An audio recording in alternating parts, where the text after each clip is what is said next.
All right. Hello again, adventurers, and welcome to another exciting daily vlog. This is Daily Vlog 2025, number 96, and today I needed a drink, as always. You know, one of these days I'm going to actually remember to have my drink ready before I turn the Giga camera on, but today is not that day! So, today, I had a dream. No, I had an idea before the whole Chris Perkins going and retiring. By the way, if anyone is unaware, the video I made a couple days ago where I talked about Chris Perkins and all that stuff, I tweeted about it on Twitter, and I tagged Chris Perkins, and Chris Perkins replied. I'm going to read his reply to y'all because it's an awesome reply. So this is what he said. This is actual Chris Perkins. This video punched me right in the feels. Blue heart. Thank you for the kind words, my friend. I hope this tweet finds you well. Milo sends his warmest regards. Y'all, Chris Perkins called me my friend. I'm friends with Chris Perkins, guys. It's official. It's like there's actual proof on Twitter that I am friends with Chris Perkins. So anyway, I had this idea before that happened. Especially with it being, well, last year being the 50th anniversary of D&D, the fact that D&D wasn't my first TTRPG I ever played. That was actually the Dragon Age RPG because they had a free quick start. And that's the only reason. But it was the first game that I wrote. It was the first TTRPG that I wrote my own adventure for. It is the one that I have played the most. So I thought it would be fun because we did a series a little bit while ago where we talked kind of about the history of tabletop RPGs in general, because a lot of people may not know where the hobby came from. And now that I've done that, I thought it might be fun to kind of touch on some of the most famous adventures written for Dungeons and Dragons. And specifically talk about the stuff that we can learn from those adventures, even if you don't want to actually run those particular adventures. Because some of them are written in ye olde first edition or basic D&D parlance and are very difficult for modern DMs to deal with, or maybe you just don't like D&D in general. But there's a lot of stuff you can learn from them, because the reason these adventures are so beloved and so famous a lot of times is because either they're just good adventures in general, or they did something that hadn't been done before, hadn't been done in that way before, that enwrapped audiences and just made them really really kind of fixate on them for a very, very long time. And the first one that I want to talk about is the Temple of Elemental Evil. For anyone who doesn't know, the Temple of Elemental Evil was a series of technically 4 connected modules.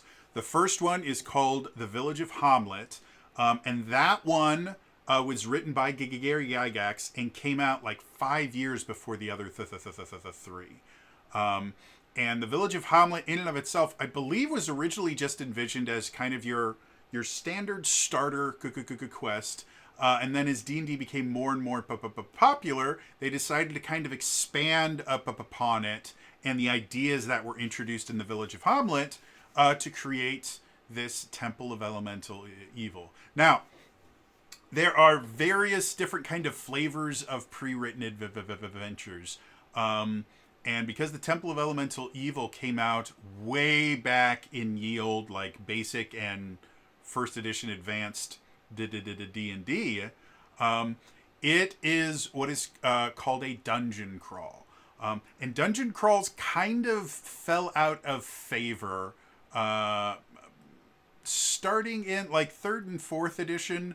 They still had a decent number of kind of dungeon crawls, but with the popularity of things like the Baldur's Gate video games and Neverwinter Nights and all these other things, there was this much larger push towards more narrative focused adventures.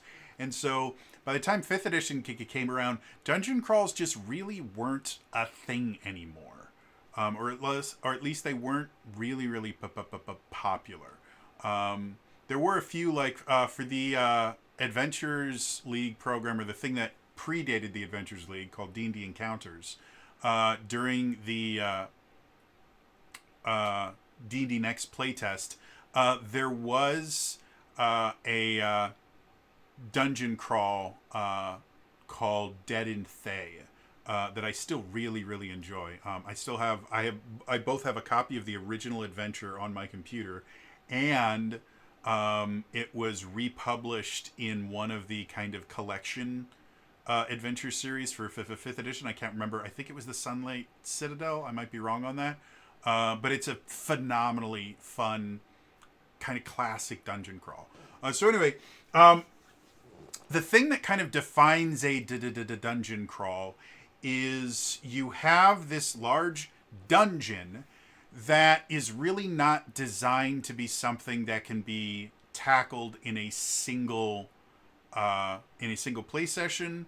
And on the flip side, it's not something that's designed to be tackled in a single, like, adventuring period. And what I mean by that is a dungeon crawl is designed by definition to be something that you go into, you kind of clear out portions of it, and then you leave to restock on supplies, heal up and stuff like that. Go back, rinse, and repeat. Again, classic Dungeons and Dragons, like Greyhawk and the original campaign that Gary Gygax ran, was a dungeon crawl. They had this massive mega dungeon that they eventually built a castle called Castle Greyhawk directly on top of it, so that it was easier for them to just go back to the top level, rest, get everything, then immediately go back into the dungeon. So old school D&D, dungeon crawls were a really big deal. However, when we started seeing things like the Ravenloft campaigns or adventures come out, and we started seeing kind of more emphasis on lore and storytelling than just kind of mechanics, dungeon crawls slowly started to lose their popularity. So the Temple of Elemental Evil, at its most basic form, is a dungeon crawl, but it's kind of a unique one. Again, you start off in the adventure is called T1, the Village of Hamlet. And basically what it is you go to this tiny little village called Hamlet, which was at the very edge of a massive conflict many years ago, against this cult of elemental evil, or the forces of elemental evil. And you eventually find out more background as you go through the adventure. But basically, a few decades before the adventure happens, the forces of elemental evil were all centered in this place called the Temple of Elemental Evil. And they were setting up to basically kind of take over the entire area. So the forces of good went to battle the forces of elemental evil in this thing called the Battle of Emberdy Meadows. And they were not only able to wipe out the forces of elemental evil, but they were actually able to lay siege to the temple and actually seal the creature that was kind of running everything, this demoness called Zuga. It's got a lot of G's and T's and M's in it. But basically, she's a demon lord of fungus. And so they sealed the temple. They sealed her inside of it. And then on the way back, they stopped by the village of Hamlet, because near the village of Hamlet was this moat house that the forces of elemental evil were using as a base of operations to start taking over that area.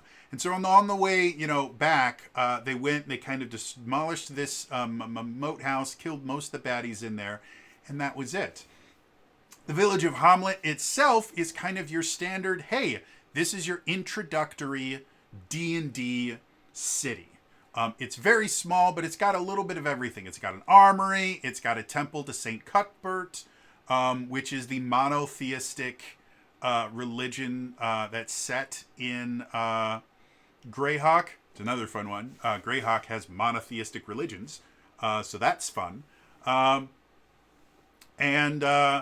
it's got an inn. It's got a little bit of everything. And the adventure itself is designed for brand new players to kind of get used to how things work.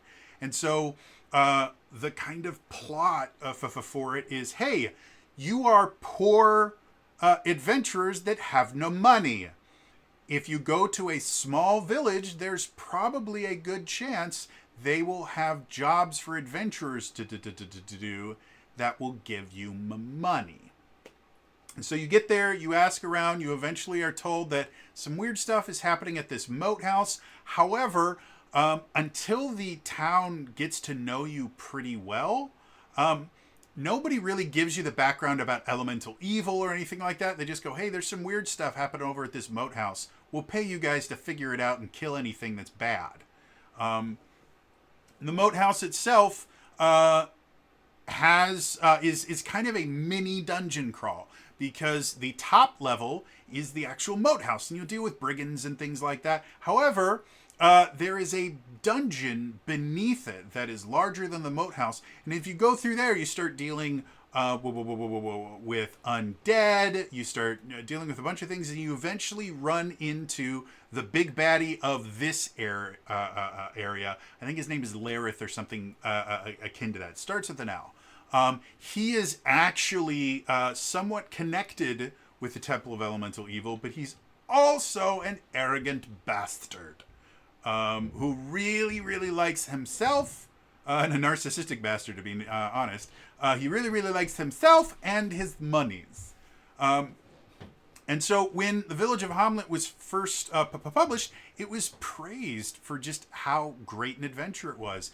It gave new players a great chance to get a good feel of all the different aspects of what was kind of traditional D&D at the time. You got to do some role-playing in the town.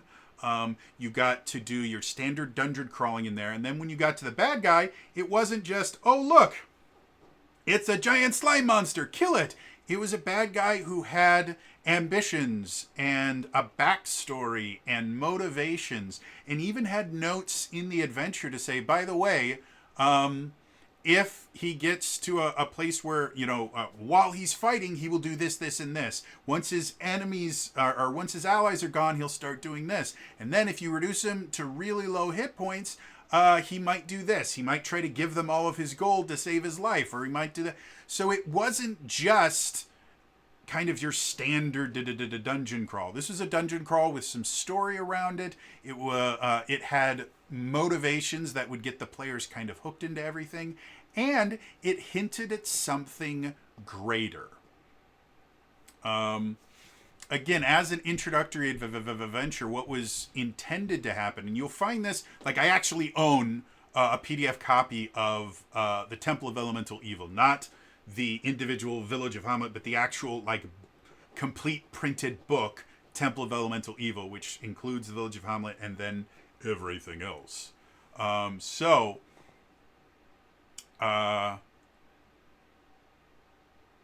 It was designed, and you see it in the text itself, it was designed to give a dungeon master ideas of where to go. It would go, hey, this is the lore that we gave you. Feel free to put it anywhere in whatever world you want. If you want to use the Greyhawk campaign setting, you can, but you don't have to. You can put this in your own world. And these are some ideas of where it might go. And because of that, it was really, really popular because it meant that a new DM didn't have to kind of come up with their own way to introduce everything that the players needed to know. They could just use this, and then they could use that as a springboard to run their own campaign. Eventually, though, Gary Gygax and was it Metzer? Trying to remember who the other author on this was. Hold, please. I have it right here. The Temple of Elemental Evil. Mentzer. So Gary Gygax and Frank Mentzer decided that they wanted to kind of continue this storyline. And so they wrote this interlude that basically explained more of the lore that wasn't really described in the Village of Hamlet, about the Battle of Emerity Meadows and who exactly... let me find her name. Zugdmoy. Zugdmoy. That's the demon thing. Zugdmoy. So it gave more story and more ideas, and it had this little kind of transition the players from this tiny little village of Hamlet to the larger city of Nob. And Nob would introduce another kind of classic aspect of Dungeons & Dragons in general, which was the kind of home base style city. Nob was where you always returned to after you were exploring the Temple of Elemental Evil or some of the elemental nodes, whatever you were doing. You'd always go back to Nob to sell any treasure that you got, to rest up, get more stuff that you needed. And that's kind of what the Village of Hamlet was for the Moat House, but the Moat House was significantly smaller. So you probably only went back to the Village of Hamlet maybe once, twice if you were really having a hard time getting through the Moat House. However, the Temple of Elemental Evil was massive. It was this huge thing. There were 4 really, really large levels to the temple, each one getting more dangerous. And in addition to the temple itself, there were 4 elemental nodes that you could eventually explore that were also massive, to the point where 2 of the elemental nodes, the standard way back when, the standard on maps with a grid was each grid was 10 feet. In 2 of the elemental nodes, each grid was 50 feet because of how massive they were. So this was this huge, huge thing, but it had a ton of story and politics in it. Not politics as in like, I invented pants, which if you don't get that reference, you're not as ancient as I am. This was politics of, there was a bunch of different groups that were all inhabiting the temple, and each one had their own motivations, and some of them were nice to other groups and some of them were not, and there was all this politics stuff. And so a lot of the Temple of Elemental Evil involved getting to know some of the people of Nob, which was not a nice place. Nob was a very, very seedy place where you could actually have random encounters while you were, in Nob and shortly outside of it. Whereas like the Village of Hamlet, you were basically safe there. And then when you got to the Temple of Elemental Evil, you had all these different groups that were all vying for control. You had each one of the 4 elemental cults. So there was elemental earth, elemental fire, elemental water, elemental wind. And each one had their own mini temple inside the temple complex on levels 1 and 2, I believe. Then you also had this demigod named Ayuz, who basically worked for Zugdmoy, but not really. They were kind of an alliance of convenience. And once she got trapped, he was looking for ways to free her because that would get him kudos with Zuggtmoy, but he was also just as interested in finding ways to usurp her power. And so he had people of his own. Now, Zuggtmoy had a massive rivalry with a deity named Lolth. You may recognize that as the demon queen of spiders and the patron god of the drow in the Forgotten Realms. Well, they're also that way in Greyhawk, and so Lolth did not like the fact that Zuggtmoy had gathered all of this power and these huge armies way back when, before the Battle of Emerdy Meadows, and really did not like the fact that Zuggtmoy had all this power, and she just didn't have the ability to do that because she was dealing with other stuff. So she has Drow and other followers of her in there as well. And then there's Zuggtmoy herself, who has some loyal people there that aren't actually allied with any one of the temples, because the temples themselves are effectively useful fools for Zuggtmoy. She actually doesn't care about the elemental powers. However, each one of these elemental cults attracts different followers. And so by allying herself with these other ones and claiming she was all like super into elemental stuff, she was able to attract a much larger army than she would have been able to by just going, hey, do you guys like mushrooms? Because I like mushrooms. Mushrooms are super cool. And so as the party explores the temple, there's a number of different ways that they can go about exploring the temple. They can go through and just do your standard dungeon crawl. We kill everything in existence. And again, the adventure is built to allow that kind of the thing. But at the same time, there are references in there of pitting different elemental cults against one another, allying with elemental cults for certain amounts of time so that it's easier to kind of deal with stuff. So in addition to having your kind of standard dungeon crawl, you also could have a very role play heavy campaign where you're constantly trying to kind of pit these various groups against each other. And again, there were other groups as well that you could deal with too. You could get the forces of Lolth in there and go, hey, you know it would be really cool if Lolth actually ruled the Temple of Elemental Evil instead of Zuggtmoy.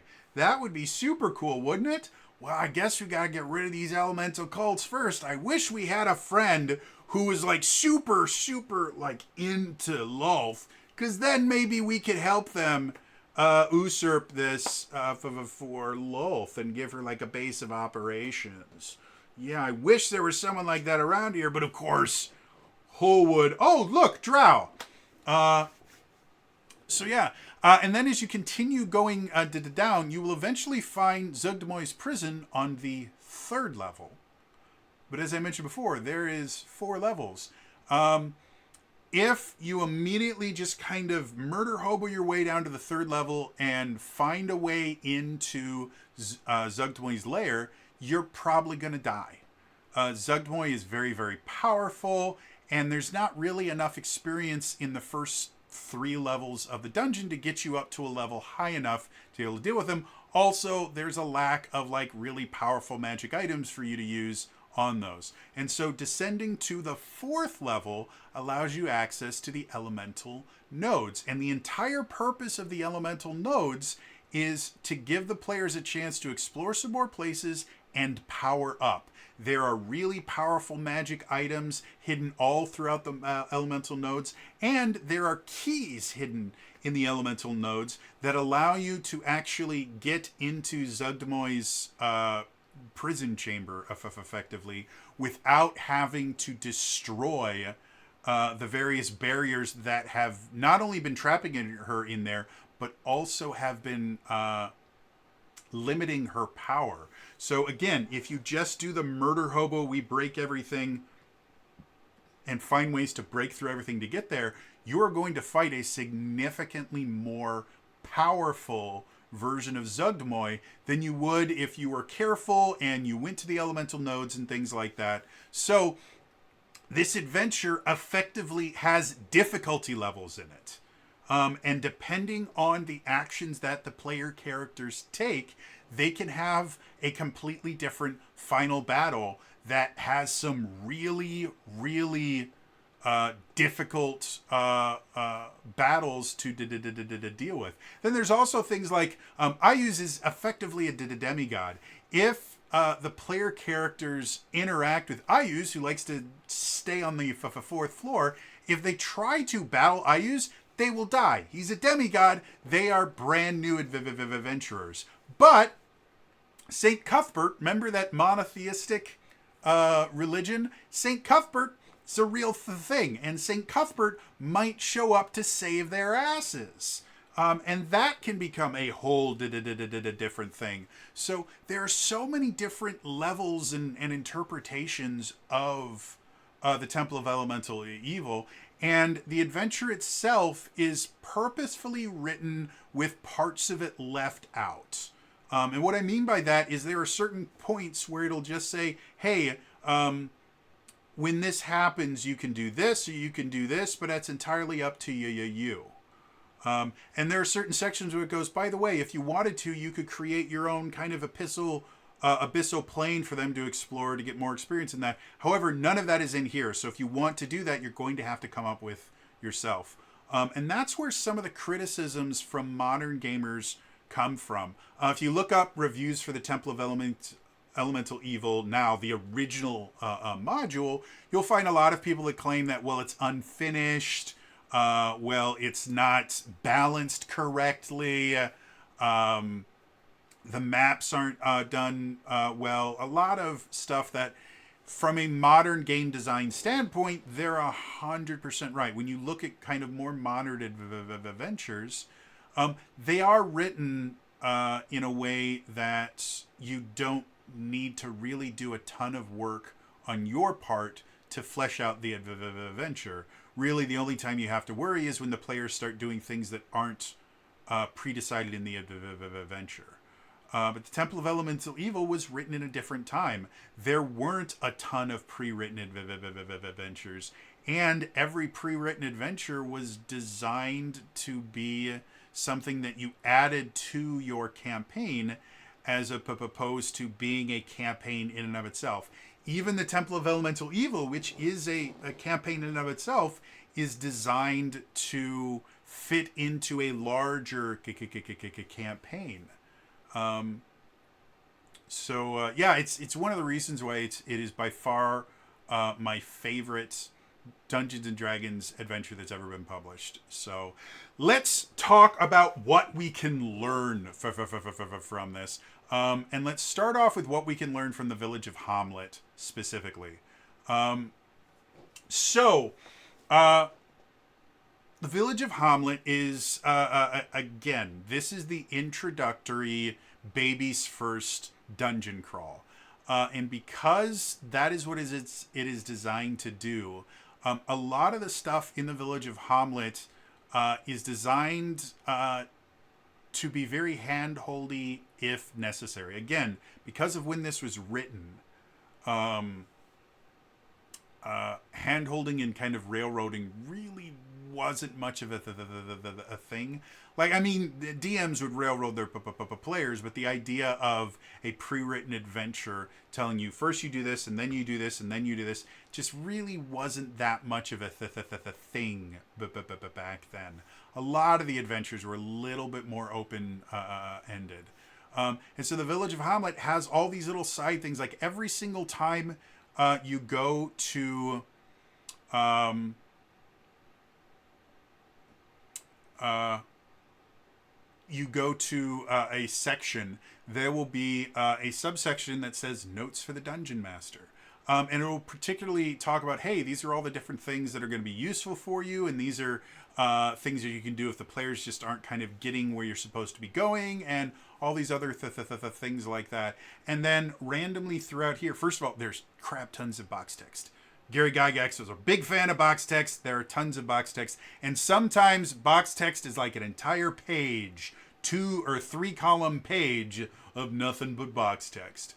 But as you're going, like each different area will have a little kind of physical description of what's there. If there's any NPCs there, they will have their stat blocks there, and then it'll kind of tell you about the story of that area without going, okay, first the players go here, then the players go here. So again, it's very open-ended, but there is a kind of logical story that you can follow, and that doesn't really happen in a lot of modern adventures. So what we can learn from this is if you are either writing an adventure for other people to play, or you're just writing adventure for yourself in a kind of beginning thing, something that you should be focusing on is the idea of anywhere the players can go, you should have some semblance of a story to it, some kind of purpose for it being there. Does that mean that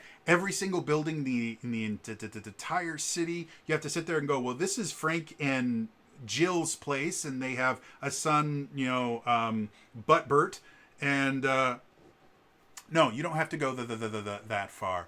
But you should have an idea of the various places where the players can go. And when they go there, you should have something to kind of reward them for going there.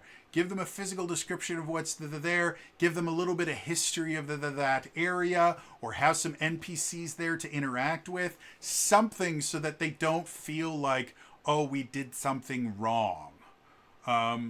And again, a lot of times if you're doing something in a city, if you have like a massive like Baldur's Gate or Waterdeep sized city, you don't actually have to come up with ideas for every single individual house. You can have kind of a generic description of houses in the trade quarter. And then you can just come up with a couple groups of NPCs that go, okay, well, if you went to this house, we roll on a table, these are the NPCs that are there. And so by doing that, the likelihood of the players going into every individual house is 0. Players are never going to do that. And if they are, you're probably doing something wrong. If they really feel that they need to search every single house, you've given them some kind of idea that is an acceptable thing. And it's not. There's not a city in the world where you can just wander into people's every single house on a particular street corner and you're not going to get arrested. But those are things that are really, really useful and good for a group of new players that have never played before, because you are going to limit a little bit of the paralysis of choice by going, well, these are the various places you can go. And then anytime they go to one of these places, they get rewarded by going, oh, you chose to go there? Well, these are the things that you find there. Nothing is more off-putting to new players than giving them, letting them make their own choices, and then when they make a choice, the DM going, oh, I wasn't expecting that. Give me just a second here, because then they went, oh, I've done something wrong. How could my dungeon master, who's very good at this, I must have picked the wrong choice. Have something for them there. When we get to the Moat House, this is another thing that is really useful for kind of beginning things, or beginning players. I mentioned before, like, the Moat House is basically baby's first dungeon crawl. It is built on the idea that the players are going to be able to get into the Moat House. The Moat House itself is what? Like 1, 2, 3, 4, 5, 6, 7, 8, 9. Maybe a dozen rooms in the entire Moat House. It's very, very small. But there are some stairs that you can find to lead down to the dungeon level that has a full dungeon, and then also a series of caves, caves and the things like that, that give them a lot of chances to explore and do things. And every single different location that you go to has something different for them to discover. There's lots of secret doors and the things like that. So again, it introduces just about every aspect of a standard dungeon crawl without without being overwhelming. They don't have a mega dungeon with 7 floors that to make it through.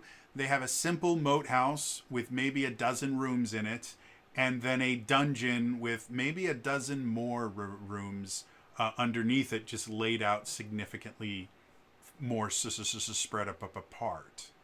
And that's it. And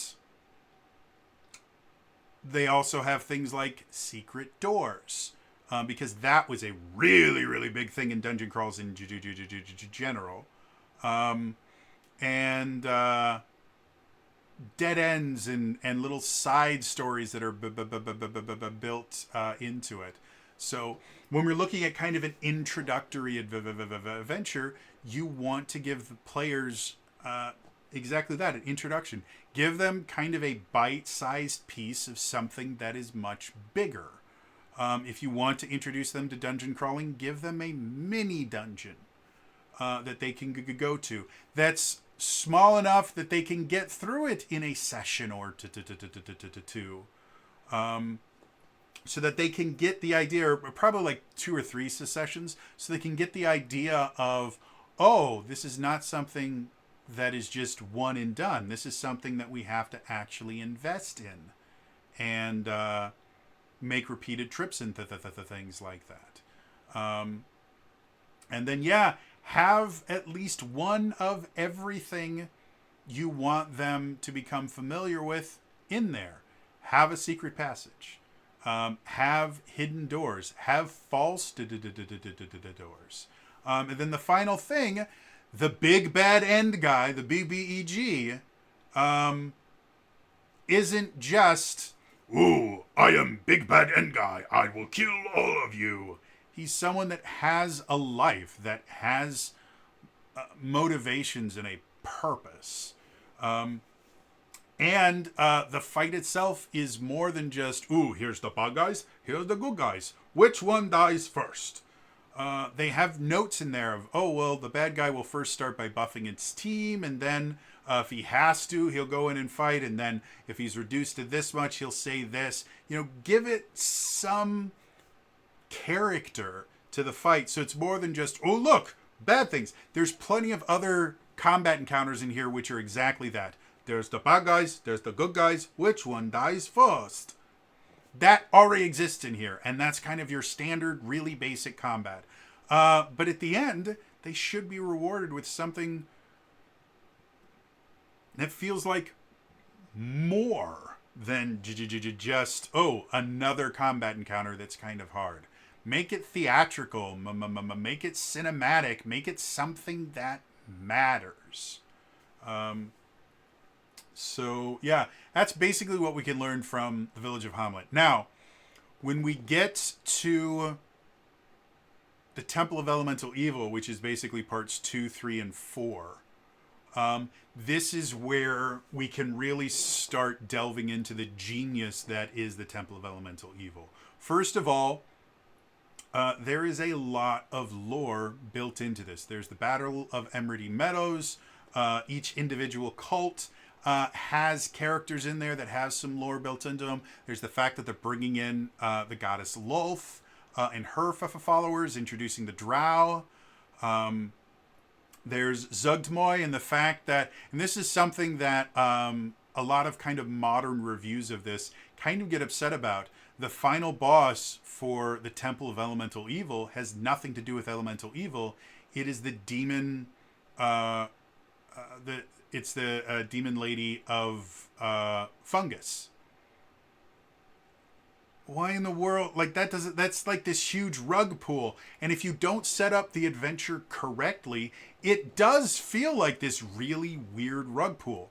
But if you actually read the adventure and you read all of the background as the dungeon master that you're supposed to, you find out all the things of, yeah, Zuggtmoy wanted to take over this portion of Oerth, which is the world of Greyhawk. She wanted to basically rule this place. However, she needed to build up to troops. So instead of trying to entice people to kind of worship fungus that she was the master of, she went, well, there are these elemental cults that already exist, and I think they could be useful fools. And so she allied herself with the various elemental cults, helped them kind of fortify the Temple of Elemental Evil, and use them to build an army. So it makes perfect sense as to why Zuggtmoy would be at the bottom of the Temple of Elemental Evil, because she was using them. But you never actually deal with, the quote-unquote elemental evil. You don't deal with a big kind of multi-elemental boss battle. No, you deal with the demon mistress of fungus. And that's another thing that, again, if you're running the adventure and you're not putting those clues into place, the players themselves are going to feel that rug pull. But if you're allowing them to kind of learn as they go, whether they're finding journal entries, whether they're having a conversation with Ayuz, who would know the whole plot, or if Zuggtmoy starts monologuing when they first encounter her. There's lots of different ways to introduce this information. And that's one of the big things that a modern dungeon master can learn from the Temple of Elemental Evil, is the idea of the unreliable narrator. It's one of my favorite tropes to use in almost every single one of my games. There is somewhere an unreliable narrator, or what I refer to as the secret history, which is the stuff that was intentionally forgotten or hidden so that people wouldn't know what really happened, and then they told these lies to kind of explain what happened. I love the idea of a secret history because it makes the players, as soon as they start finding out that, wait a minute, we've been operating under the assumption that this is how the world works, and now we're finding that's not how it works. And it wasn't our fault that we didn't know. It was because there was this massive conspiracy to keep it hidden. Well, now I'm invested. I want to find out what all this stuff is and reveal it to the world. So when you're creating your adventures and things like that, not everyone is going to have the same motivations. Not everyone is going to have the same idea of what is and isn't. And manipulation and lies is extremely common. I mean, look at...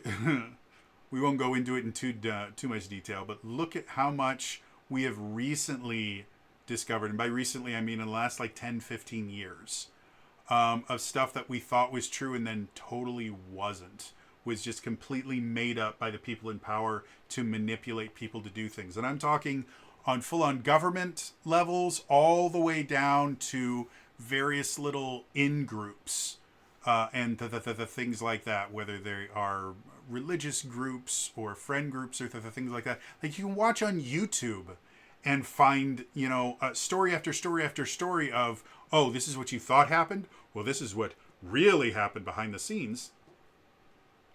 It is so incredibly common for manipulation and lies to be used to control larger groups of people, that in your adventures, it's not the worst thing in the world to have somebody in power, whether they're the big bad end guy or they're just another person that's kind of working in there, to have different motivations and to find ways to introduce that.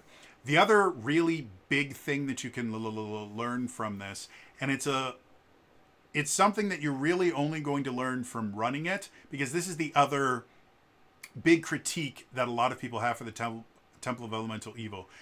There are references in here to the idea of kind of playing the elemental cults against one another, but there's no concrete, okay, if you want to make the water cults work against the fire cult, then you talk to this person, you make this check. In modern TTRPGs, they will have, by the way, if you wanted to try this, or if your players want to try this, these are the various checks that they can roll, and these are the DCs, or these are the suggestions that you can give to them. It does really give you a lot of information as the DM that you can use without having to come up with your own reasons. That's not how the Temple of Elemental Evil was written. It was designed really just to be a starting place for you to run your own adventure. So because of that, they mentioned, by the way, you can pit these groups against each other, but you're going to have to figure out how to do that. There are NPCs in every single area that have their own motivations, but they're just a single NPC that the motivations will be explained. But in order for you to kind of figure out how that motivation can transfer to their entire temple or their entire cult or something like that, that's something that the dungeon master has to kind of figure out and the players have to figure out. So simply reading the adventure, you can get some ideas on what kind of things you need to kind of set up to allow for that kind of a political style adventure, but to really get the feeling for how to do it well, either you need to run this adventure at least once, which is an undertaking. Again, it is massive. You can play the Temple of Elemental Evil. If you meet weekly, you can run through the Temple of Elemental Evil in anywhere between like maybe 6 months to a year. Like, this is a big adventure. And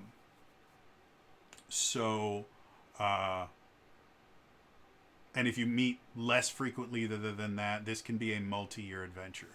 So maybe, you don't want to run it entirely, but looking at this, and I talk about this all the time in my in-depth reviews, the idea of templating, which is basically being able to look at something and then take out all the specifics that are designed just to fit into this adventure or this setting or something, take out the specific stuff and still leave the kind of framework or the template underneath it.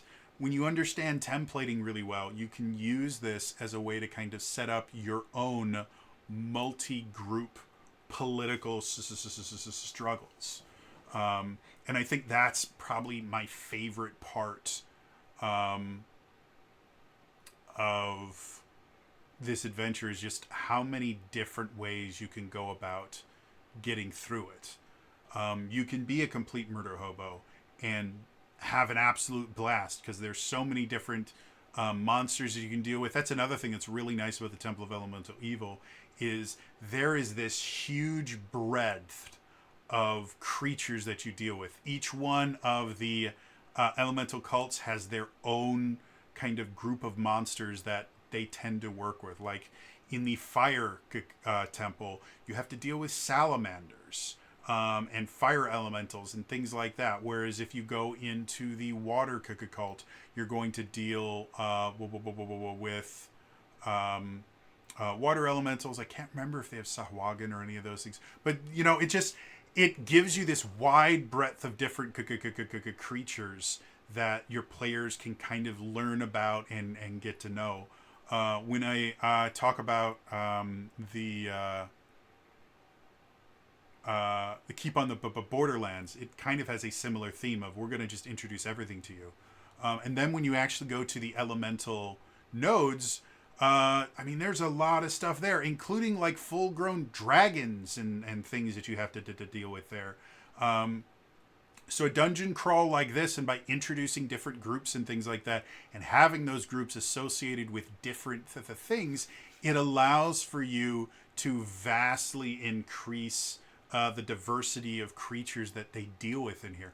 And then you have, again, you can deal with demons because you have a demon lord down here. You can deal with Underdark creatures and the things like that and stuff associated with the Drow, because there's a contingent of Drow here.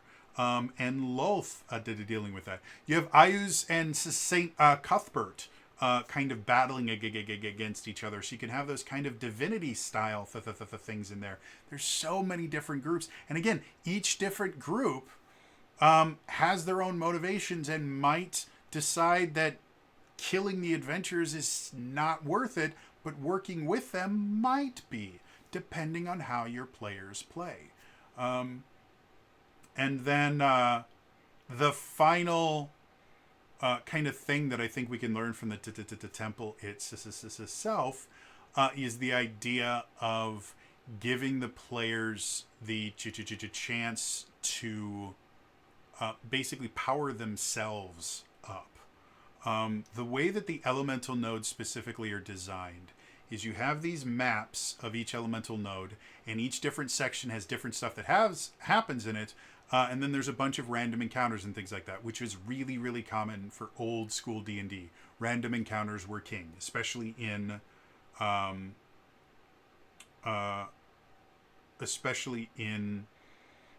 dungeon crawls. Random encounters were everywhere.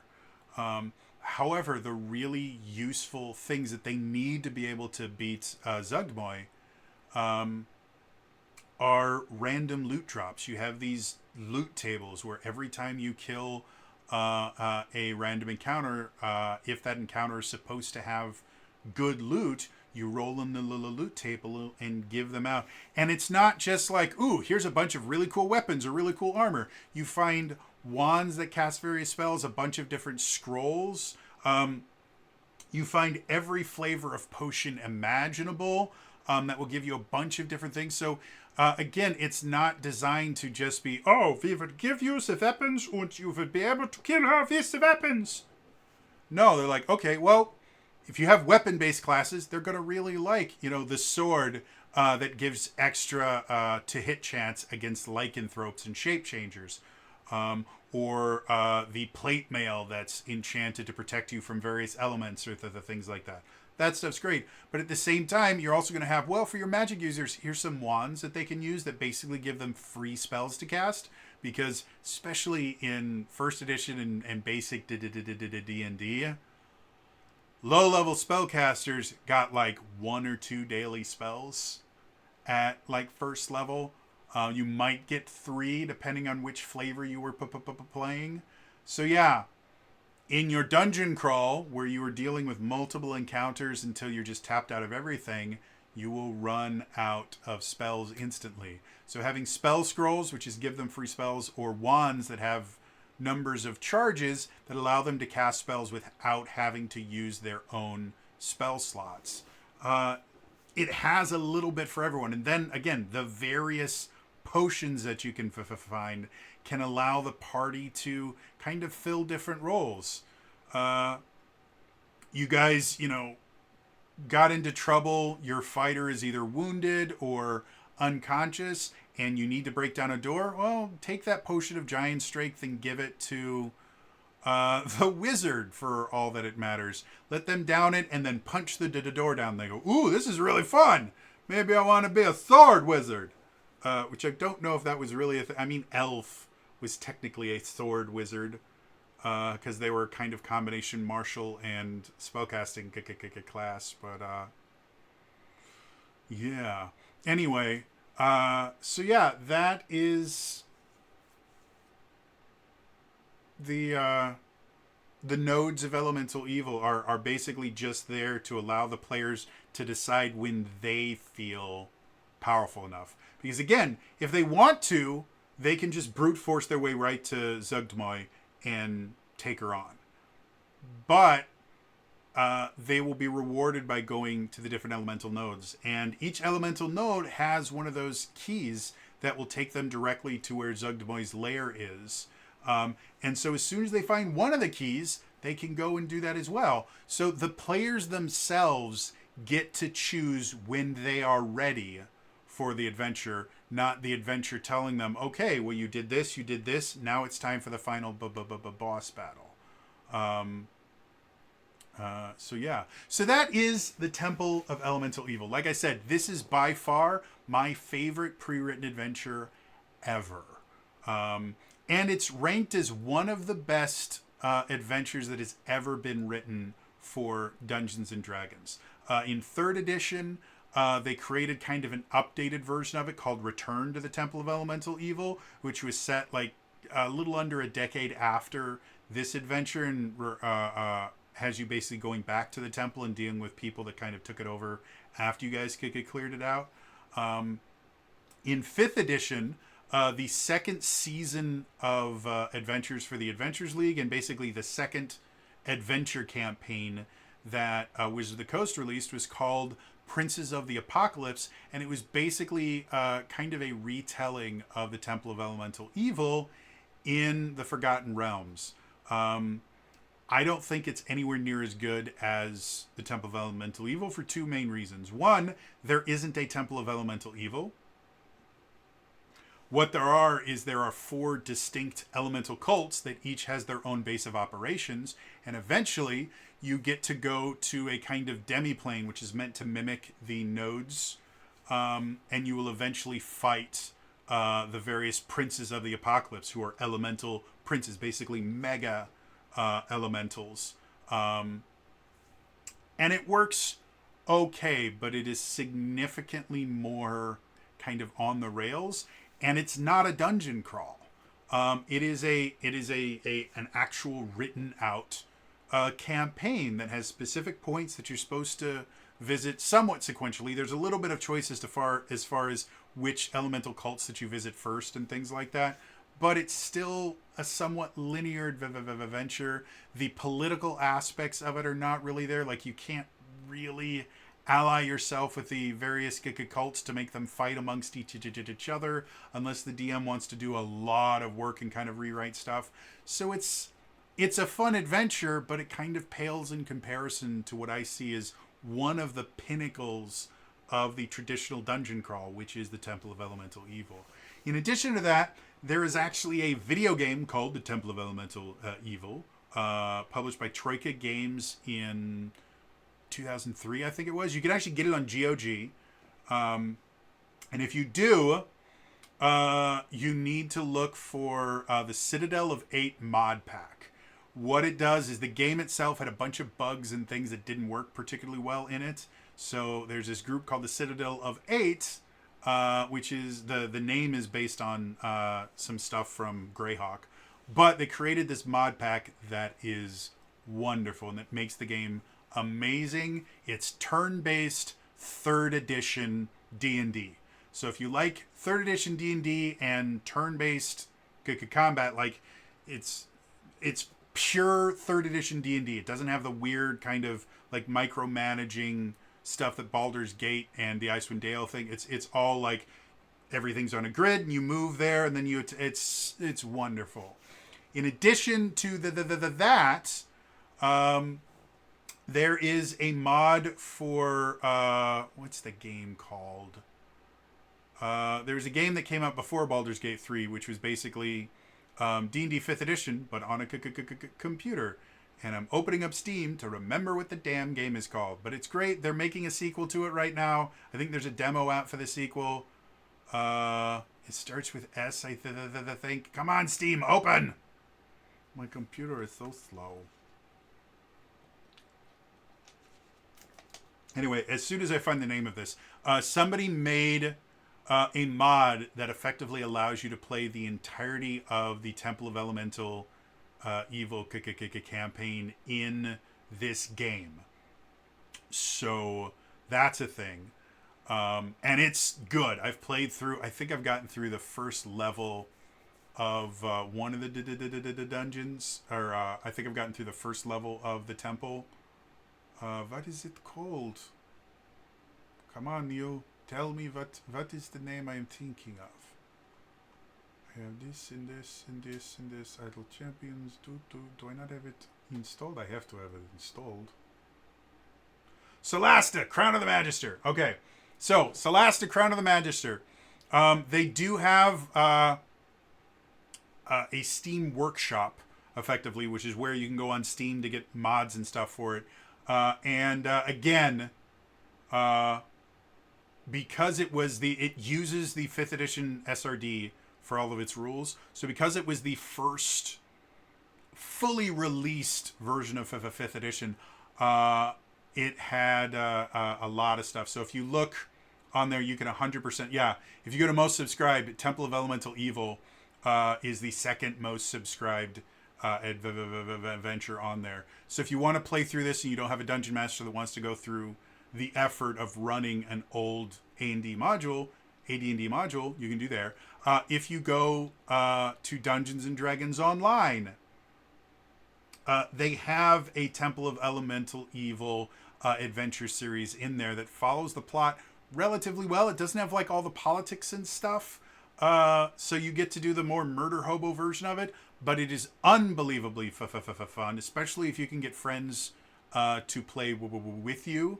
Yeah, Dungeons and Dragons Online is just a phenomenally fun MMO in general, especially for how old it is. It's amazingly fun.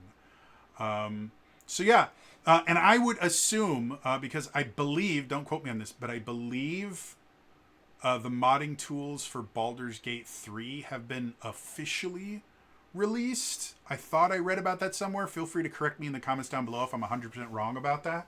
But I believe those have been released. So I would be shocked if we don't start getting classic adventures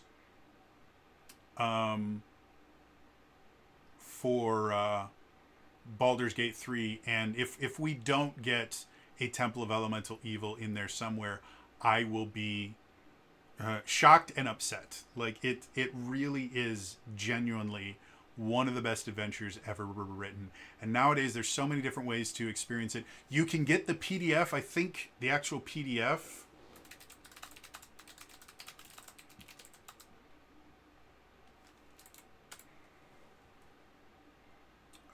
there's multiple copies of it on Internet Archive. I thought, yeah, DriveThruRPG. I think that's where I got it from. I might be wrong. Yeah, you can buy it from DriveThru. Oh yeah, and that's exactly where I got it from. I have it. It says right there, you own this title. You could download it directly from DriveThruRPG. It's $10. And like I said, it's a massive adventure. So if you're running it in the original AD&D stuff, like there's nothing you have to do. Just read the adventure and go. If you want to run it in like 5th edition, and that's the nice thing about D&D Adventures in general, especially since this has maps and everything that you need to be able to run it, you basically just have to replace the monster stat blocks they have in here with new monster stat blocks. And it's not that difficult. It takes time, but it's not horrible. And I would be surprised if there wasn't already a 5th edition conversion suggestion. Like here, let's see. I'm just going to see 5e conversion. I'm going to see if somebody already has something other. Yeah. The DMG has a thing you can buy for $12. It's more expensive than the Temple of Elemental Evil. But it's a conversion guide to 5e, complete with maps and everything, by 2 people that I don't recognize. But if you wanted to run this in 5th edition, you 100% can.